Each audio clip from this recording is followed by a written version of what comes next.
Hey guys, welcome to the Field of 68 YouTube channel. If you like what you see here, hit that subscribe button and you'll get more college basketball content just like this. I don't think that you need to go out and get a whole bunch of five-star freshmen to be able to No. win. In Nope. fact, I think you can make a pretty strong argument that that is the opposite way of what you need to be able to do to win in college basketball in 2024. Look at what Connecticut is doing, right? Look They at, have one elite freshman. yes, that complemented a bunch of guys that What came was back. Castle ranked? What was Castle ranked coming out of high school? Do you know? Somewhere top 10. It Somewhere was top right 10. around Yeah. 10. It was depending on where you, some had him like 5, 6, some had him like 11, 12, but he Right. was calling him a top 10 recruit is fair. Yeah, I feel like Pope's going to have a pretty good mix. That he understands. He's smart. He adapts, like you said. He adapts even. Yeah, and I will say, I will say this too. He part of why you look at what he had on that BYU roster and you say like, oh, he doesn't have any five-star freshmen. Well, it's BYU. There's like Can't. there's certain things that you have to, certain boxes you have to check to be able to Yeah. go to that program. And if you are a five-star freshman, knowing what the daily life is like, and what the nightlife is like at BYU, I'm going to go ahead and assume that it's much more fun to go to a place like in Arizona, go to a place like a Florida, go to a place where there's more going on. You have to be wired a certain way to be able to have success at BYU, and I don't know how many five-star freshmen are necessarily wired that way.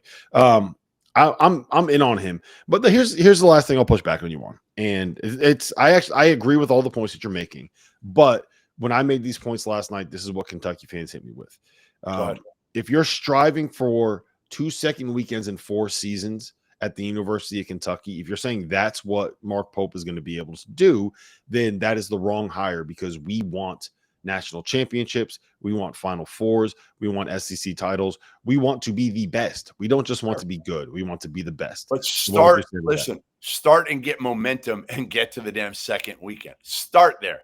Now, again, if you can get to a Final Four in year one, if he puts together some incredible roster, maybe you can get to a Final Four. I think you start with just be relevant in the postseason, because you haven't been in 4 years. So let's take a step forward if you're Big Blue Nation. I know you want to win another title. But again, get this guy to get the ball rolling, to get some momentum, to be good in the regular season, to get to the second weekend, and you can then build on that. It's a year. Listen, now it's so different than it used to be, right? It's a year-by-year process now. You plan for 1 year. There are 1-year contracts with these kids, basically, where you're saying, like, I got you for a year, and maybe I'll get you for more than that, but ultimately I'm going to have this team for this year, and then I'm going to have to completely flip it and figure it out again. So to me, next year, the goal, get in the Sweet 16, compete for an SEC, upper echelon, and get a ton of NIL.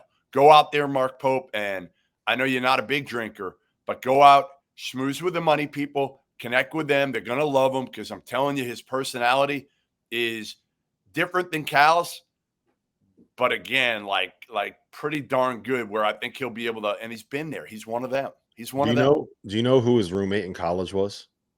No. Who? Jeff Shepard. Do you know There who you Jeff go. Shepard's son is? I don't know if he's going to keep Reed, but I don't think anybody he could. Reed, but he's probably got the best chance to do it. And I mean, if I'm Reed, I'm saying, like, thanks, I'm out of here. If I could be a top 10 pick, which I don't think he can be a number 1 pick like some people are saying, but he's got to go. He's got to go pro. He's got to go pro. And the last point, I'm just going to reiterate something I said before.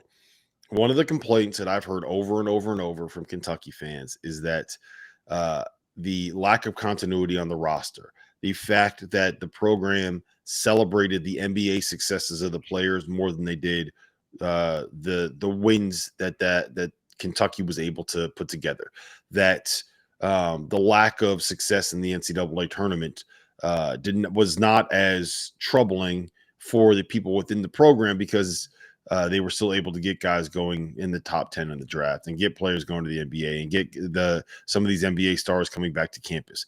Well, you hired a guy that is going to go out there and emphasize roster continuity, emphasize having guys stay for 2, 3, 4, maybe even 5 years, Try to find a way to build a program with a culture to develop that so that you can fall in love with players that aren't just there for 8 months, that can be there for multiple seasons, that will allow you to be able to feel like you're connected to the program again. And I can tell you, as someone that is watching this UConn team and the success that they've had as a fan for the last 2 seasons, that is a very, very good place to be.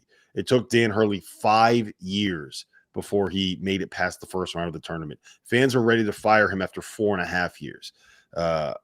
Wait it out. Hey, can I give you a program, quote? Pope. Somebody who's watching right now, a high-level coach, just texted me, and he said, quote, Mark Pope is nuts. He is the perfect one for Kentucky. Makes perfect effing sense. He is 1,000% crazy. That's what Kentucky needs. So I'm not going to say who it was, but it's somebody who knows Pope well, who's gone against him. And I do think, again, I think kind of like Kelsey at Louisville, you know, the fans wanted more at Louisville. They wanted a big name. They thought they were, and I kind of said it right away. I was like, you're not going to get a guy like that. You're not getting Scott Drew. You're not getting some of these guys. Kentucky, I thought, might get one of them. But again, Mitch Barnhart goes a route that a lot of us wouldn't have gone, but time will tell. Time will tell, but Mark Pope's got a hell of a job now, and he's not Bully Clyde Gillespie.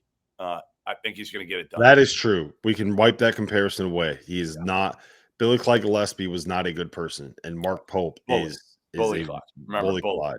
And Mark Pope is a very good person that I promise you will make it fun to be a Kentucky fan again. So I think that's about it, Jeff. If you got anything else. No, I got to get ready for the wedding. I got it. No, the wedding's later. I got to just recover. Hold on. I'm texting your wife right now. Please get us videos of Jeff dancing at the wedding.